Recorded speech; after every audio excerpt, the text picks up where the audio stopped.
Stop stop stop. কি হলো officer, আপনি আমার রাস্তা আটকালেন কেন আর চাবি নিচ্ছেন কেন? হেলমেট কোথায়? লাইসেন্স দেখি। Licence, helmet. শুনুন অফিসার, আপনি হয়তো আমাকে চিনেন না, এজন্য আমার কাছে এগুলো চাইতেছেন। আমার এগুলো লাগে না, কিচ্ছু লাগে না। আপনাকে আমি ভালো করে চিনি। আপনি এলাকার চেয়ারম্যানের ভাই, তাই না? নেতা খেতা কত কি, কিন্তু আইন আইন কোনো নেতা খেতা দোচে না। আইনের হাত অনেক বড়। হেলমেট এবং লাইসেন্স দেখিয়ে এই জায়গা থেকে গাড়ি যেতে হবে, নচেত এই গাড়িটা 1 ইঞ্চি লড়বে না। Mind it. অফিসার, আপনি আমাকে চিনেন না। আমি যদি এই মুহূর্তে আমার ভাইকে একটা ফোন দেই, হয়তো আপনার ট্রান্সফার হয়ে যাবে সেই বান্দরবান। আরে বান্দরবান, সুন্দরবন, খাগড়াছড়ি, রাঙামাটি সব জায়গায় চাকরি করার জন্যই আমি এই জায়গায় জয়েন করেছি সরকারের লিপিবদ্ধ অফিসার হিসাবে।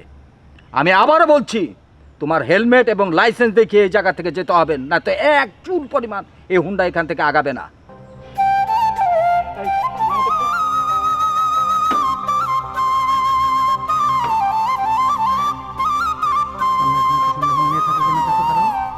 শোন, ঠিকঠাক মতো কাজ করবি, আর একটা কাক কুকুর যাতে টেন না পায়, বুঝছস? ঠিক আছে ওস্তাদ। রুবেল ফোন দিলে এই ভাই, ও ভাই ক কি হয়েছে তোর? ভাইয়া, ভাইয়া এই পুলিশ অফিসারের কত বড় সাহস, সে আমার গাড়ি আটকেছে। এই শোন, ওই তোর ফোনটা ওই অফিসারের দিক। তুমি এক্ষুনি কথা বলো, অফিসারের সাথে কথা বলুন। হ্যালো, আসসালামু আলাইকুম। ওয়ালাইকুম আসসালাম। অফিসার, আপনি ভালো করে জানেন ও আমার আদরের ছোটো ভাই, আমি এলাকার চেয়ারম্যান। এটা বলা সত্ত্বেও আপনিও ওর চাবিটা নিয়ে গেছেন। ভালোই ভালোই ওর চাবিটা দিয়ে দেন, নাহলে আপনার অসুবিধা হবে। শুনুন চেয়ারম্যান সাহেব, আমার কাছে চেয়ারম্যান, এমপি, সাধারণ মানুষ, মন্ত্রী সব এক কাতারে। আমি আইনের বাহক, আইন নিয়ে আমাকে খেলতে হয়।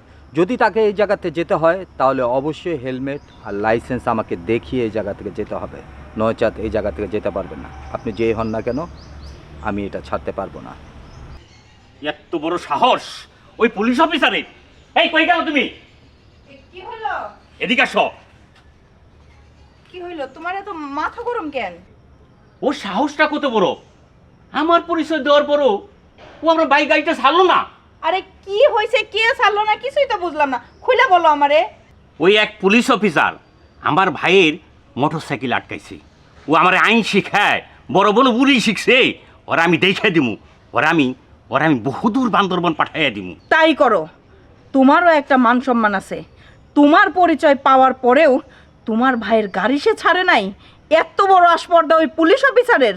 যাও, তুমি এক্ষুনি যাও, ওই পুলিশ অফিসারের উচিত জবাব দিয়ে আসবা, শিক্ষা দিয়ে আসবা, আর আমার দেওরে বাড়িতে নিয়ে আসবা। যাও। এই চল চল।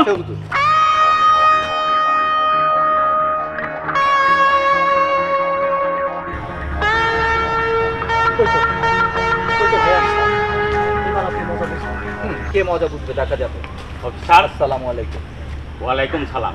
আপনি তো জানেন ও আমার ভাই, কেমন আপনি ওকে আটকে রাখছেন? এখনো সময় আছে অফিসার, ভালোই ভালো আমার ভাইয়ের গাড়িটা ছেড়ে দিন, না হলে আপনাকে আমি বহু দূরে পাঠিয়ে দেব। আরে আপনি কত দূর পাঠাবেন? আপনার চেয়ে অনেক বড় বড় রাঘব বোয়ালের সাথে আমি খেলে আসছি। এই 5 বছর চাকরির বয়সে 81 বার আমি ট্রান্সফার হয়েছি।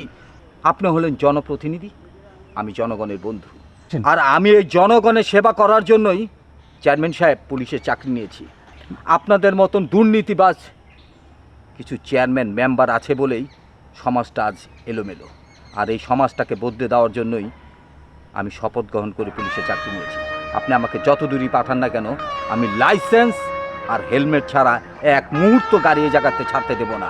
যদি আপনি পারেন আমাকে বদলি করেন যে কোনো জায়গায়, বাংলাদেশের বাইরে তো আপনি আমাকে বদলি করতে পারবেন না।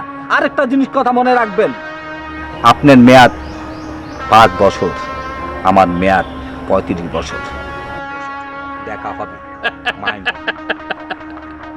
অফিসার থামেন, থামেন অফিসার। আমাদের মতো নেতা গ্রুপটি আপনার ভাগ্য নির্ধারণ করে। আপনার 81 বার বদলি হয়েছে, আরেকবার ধরে রাখেন 82 বার আপনার বদলি হবে। তাই করো, তাই করো ভাইয়া। এই সমস্ত পুলিশ অফিসারদের এটাই করা উচিত। এই সমস্ত পুলিশ অফিসারদের এভাবে শায়েস্তা করতে হবে। শায়েস্তা যা ইচ্ছে তাই করো। আর আপনি বলছেন না বিধাতা ভাগ্য নির্ধারণ করে, আপনাদের মতো নেতা বা খেতা আমার ভাগ্য নির্ধারণ করতে পারবে না। আমার ভাগ্য নির্ধারণ করবে আমার উপরওয়ালা, কথা মনে রাখবেন।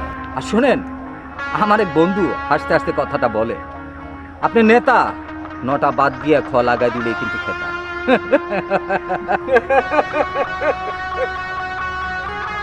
ঠিক আছে অফিসার, এই যাও হেলমেটটা নিয়ে এসো। ঠিক আছে হুজুর, যাচ্ছি।